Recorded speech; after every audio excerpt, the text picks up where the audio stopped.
Hi hello வணக்கம். நான் இன்றைக்கு உங்களுக்கு ஒரு பூந்திலட்டு செய்து காட்ட போகிறேன். வாங்க என்னோட சேர்ந்து நீங்களும் இந்த வீடியோவை பார்க்கலாம். இப்போ நான் கடலைமா பேக்கெட் வச்சிருக்கிறேன். இதில் 2 கப் கடலைமா எடுக்க போகிறேன். நான் இப்போ பாருங்க, நான் 2 கப் இந்த 1 கப் எடுத்து வச்சிருக்கிறேன். இதுக்குள்ளே நான் இதை போட போகிறேன். அடுத்த கப்பையும் எடுத்து நான் போட்டு எடுக்க போகிறேன். இப்போ பாருங்க, நான் இந்த மாவை எடுத்து வச்சிட்டேன். இதுக்குள்ள நான்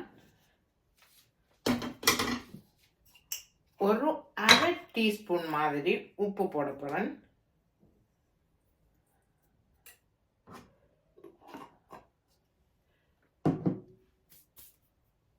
உப்பை போட்டுட்டு நான் இதுல 2 கப் தண்ணி எடுத்து வச்சிருக்கிறேன்.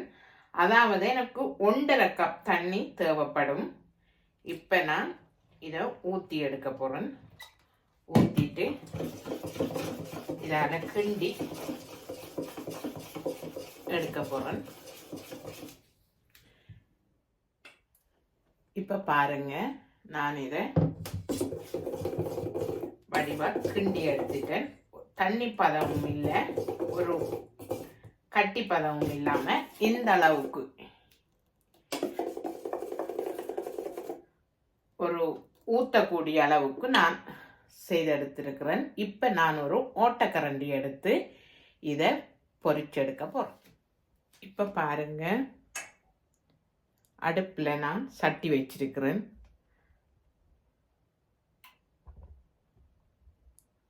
சட்டி சூடாகட்டும். நான் எண்ணெயை ஊற்றிட்டு இந்த கலக்கி வச்ச கடலை மாவை நான் ஊற்றி எடுக்க போகிறேன். இப்போ பாருங்க, எண்ணெயை நான் விட போகிறேன்.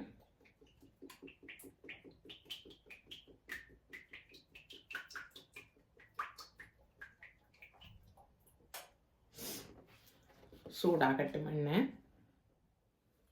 இப்போ பாருங்க, எண்ணெய் சூடாயிட்டுது.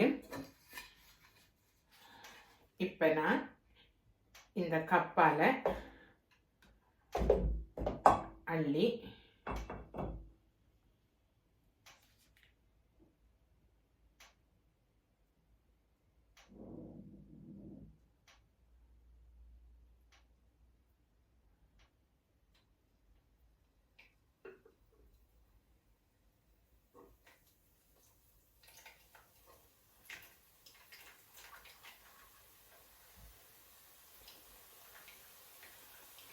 இதை மீடியம் சைஸ் இந்த ஹீட்டில் கொண்டு விட வேணும். இப்போ நல்லா கொதிச்சு கொண்டிருந்த எண்ணெயை நான் இப்போ ஹீட்டை குறைச்சி விட்டுருக்குறேன். ஏனெண்டா கூட முறியினாலும்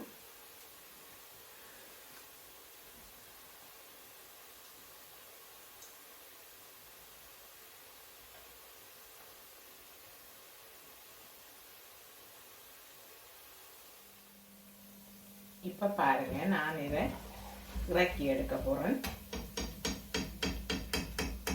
கூட பொரிஞ்சாலும் இந்த உருண்டையை நாங்கள் பிடிச்சி எடுக்க இயலாது. நான் இப்ப இறக்கி எடுக்க போறேன்.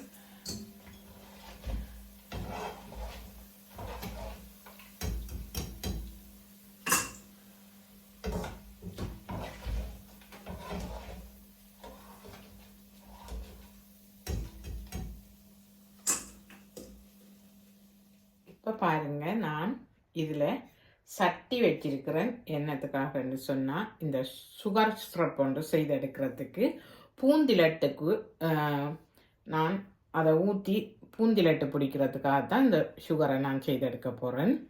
இந்த பாருங்க, நான் இப்போ இந்த பூந்திலட்டுக்கு இந்த கப்பால் 2 கப் சீனி எடுக்க போகிறேன். சீனி எடுத்து இதுக்குள்ளே போட போகிறேன். என்னென்று சொல்லி சொன்னால், நான் இதே கப்பால் தான் நான் மா எடுத்தது. எந்த கப்பால் எடுத்தமோ அதே போலேயே நான் சீனியையும் எடுக்க போகிறேன். இன்னொரு கப் நான் இதை போல் எடுத்து போட போகிறேன். இந்த பாருங்க, அடுத்ததையும் நான் போட போகிறேன். இந்த கப்பாலேயே நான் ஒரு 3/4 கப் தண்ணி எடுத்து விட போகிறேன். கொதிக்கட்டும்.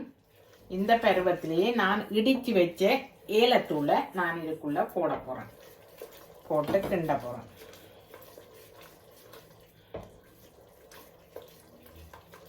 தேவையானாக்கள் கலரிங் போட்டு கொள்ளலாம். நான் இன்றைக்கு நெய்யே பாவிக்கல. இதை இந்த ப்ளம்ஸ் கஜுவையெல்லாம் நான் இந்த நெய்யில் பொரிச்சு எடுக்க இல்லை. எனக்கு அந்த நெய் மனம் கொஞ்சம் விருப்பம் இல்லை. அதனால நான் இதுக்குள்ளே போட்டு கிண்ட போறேன். பதம் வந்தா பிறகு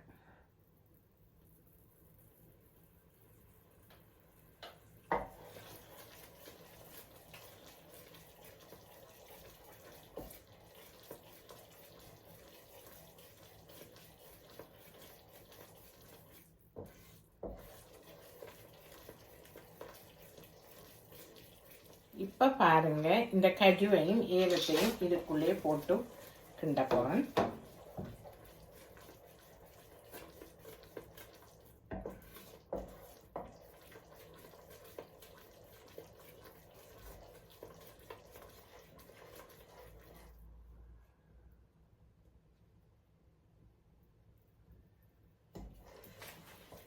இப்ப பாருங்க, பதம் வந்துட்டுது.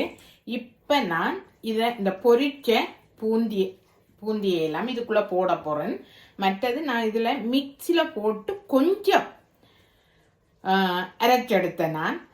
அதனால இதை நான் அப்படியே இதுக்குள்ள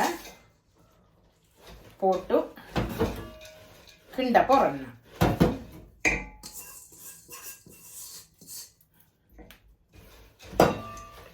கிண்டிட்டு அடுப்பை ஆஃப் பண்ணி விட போறேன்.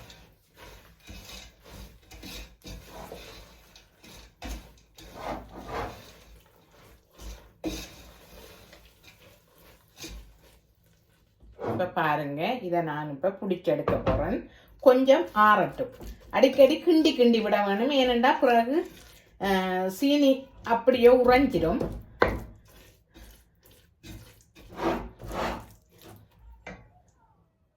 இந்த பாருங்க, நான் பிடிச்செடுக்க போறேன். இந்த பாருங்க, இப்படி எடுத்து நான் பிடிச்செடுக்க போறேன்.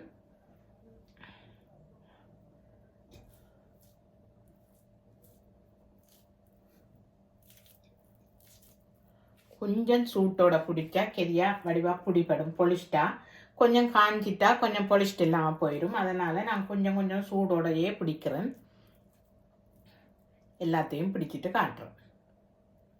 இந்த பாருங்க, இதெல்லாம் நான் செய்து முடிச்சிட்டேன். இந்த செய்முறை உங்களுக்கு பிடிச்சிருந்தா லைக் பண்ணி கமெண்ட் பண்ணி ஷேர் பண்ணுங்க. சப்ஸ்கிரைப் பண்ணுங்க. சப்ஸ்கிரைப் பண்ணிட்டு பாருங்க. அப்போதான் எனக்கு ஒரு படி முன்னேற சந்தர்ப்பமாக இருக்கும். பிகினர்ஸுக்கெல்லாம் இது ஒரு நல்ல முன்னேற்றமாக இருக்கும். உங்களோட நண்பர்களுக்கும் இதை ஷேர் பண்ணுங்க.